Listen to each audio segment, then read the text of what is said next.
Hello, നാളെ അപ്പോൾ നമ്മൾ വെള്ളയപ്പം ഉണ്ടാക്കാനാണ് നമ്മുടെ പ്ലാൻ കേട്ടോ.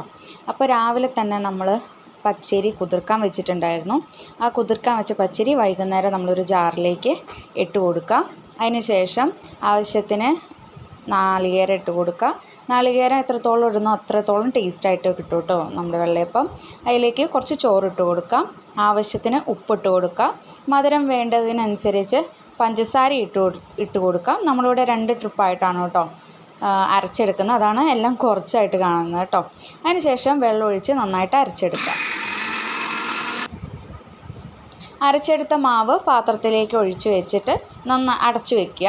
അതിന് ശേഷം വൈകിട്ട് നമ്മൾ ഈസ്റ്റ് ഇത്തിരി വെള്ളത്തിൽ കലർത്തിയിട്ട് ഇതിലേക്ക് ഒഴിച്ച് നന്നായി മിക്സ് ചെയ്യുന്നുണ്ട്. അടച്ചു വയ്ക്കുക. പിറ്റേ ദിവസം നോക്കുമ്പോൾ അത് എത്രത്തോളം വീർത്ത് വന്നിട്ടുണ്ടായിരിക്കും. അത് ആവശ്യത്തിന് വെള്ളമൊഴിച്ച് നന്നായിട്ട് ഇളക്കി നല്ല ടേസ്റ്റോടുകൂടി വെള്ളയപ്പം ഉണ്ടാക്കാം.